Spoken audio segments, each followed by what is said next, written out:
Good afternoon, everyone. Romney Smith at WTOC for The News Now. This is where we give you a quick update of some top stories that we're working on for you right now. We are on a lot of different platforms. That includes our website, wtoc.com, the WTOC apps, Amazon Fire, Roku, Twitter, YouTube, and Facebook. And I want to highlight Facebook because that is where you can interact with us live right now. Leave a comment, ask a question, and if you do, I'll try my best to answer it, but if I don't know the answer, and that happens sometimes, I can always go back in the comment section afterward and give you a link to get you a little closer to the answer that you're looking for. So right now, we continue to follow the story out of Hilton Head Island, where this morning, around 50 people rallied to save the principal's job. They want her reinstated. So look at the video that we got from this morning. Basically, the group showed up to support Principal Amanda Onan. She's on administrative leave right now because of an investigation into allegations that she had an inappropriate relationship with a local deputy back in 2016. She's been temporarily suspended, and many at this rally signed a petition to try to help get her reinstated. This is so important to me because this is a lady that I respect. She's my principal and she's done so much for me. I think it's important because she's done so much for our school. And you know, she's brought in so many people together. Deputy Holmes resigned during the initial investigation 2 years ago. We'll have more on the investigation and the rally to support her tonight on The News and going through some of those interviews right now. But I do want to clarify one thing because we have gotten some questions. We typically do not report on allegations of extramarital affairs because, quite frankly, they happen all the time and it's just not newsworthy. However, in this particular situation, we are reporting because both the principal and the deputy involved, he's since resigned, so he's a former deputy now, were both in public positions.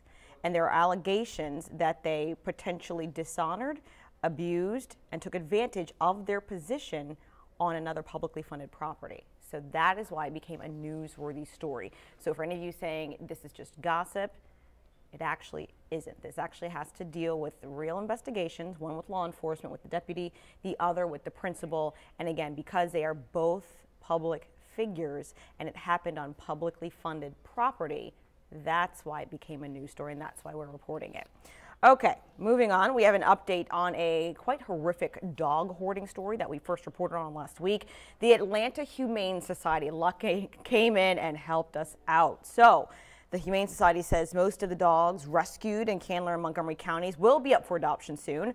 The Atlanta Humane Society's Animal Cruelty Unit spent 4 days in Candler County rescuing the animals, and they shared this video with us yesterday. Volunteers examined nearly 170 dogs, and they took all of them off the property. Most of them are in the Atlanta metro area right now, and deputies say that the woman who owned the farm was Belinda Powell, and she now faces animal cruelty charges. So nice silver lining to that story. 170 dogs going to be checked out, cleaned up, washed off, and put up for adoption. That is a happy ending to a news story that we like to hear. All right, something that I didn't like to hear, though, the weather. It was so Happy Wednesday, everybody. Chief Meteorologist Dave Turley here, taking a look at our extra coats on and hats. I hope they did because it was very cold this morning. For more on weather right now, what we can expect, let's head to Chief Meteorologist Dave Turley. Happy Wednesday, everybody. Chief Meteorologist Dave Turley here, taking a look at our temperatures, and we are seeing lots of mid-50s across the area, even a few upper 50s now as we approach this noontime hour. Clear skies all across the region. We still have that west to northwesterly breeze, and it'll be a rather brisk day today. Those winds generally about 15 to 20 miles per hour, and it's bringing in the cooler temps. Right now we have a temperature difference almost 10 degrees in some areas from what we saw in here yesterday, and we're going to get cooler air actually arriving in here tonight. Weak little frontal boundary, trying to bring in some even cooler air, which is right now across northern areas of Georgia in here tomorrow morning. So check out the lows when you wake up on your Thursday. We're going to be back in the low to mid 30s with a little bit of a breeze. Some of those feels like temperatures could be starting out in the upper 20s. So bundle up. Chilly air in place here the next couple of days as we keep it nice and dry Thursday and Friday. And there's your forecast. We don't have any rain coming up through the work week, but it looks like possibly Saturday night and then Sunday morning. All right, so we have a couple more mornings in the 30s to look forward to or groan about, whatever your pleasure. I always like to say hello to those of you on Facebook who are joining me if I have time, and today I do. Hello to Michael Colbert. Thank you so much for joining us. He's one of my friends in the Low Country.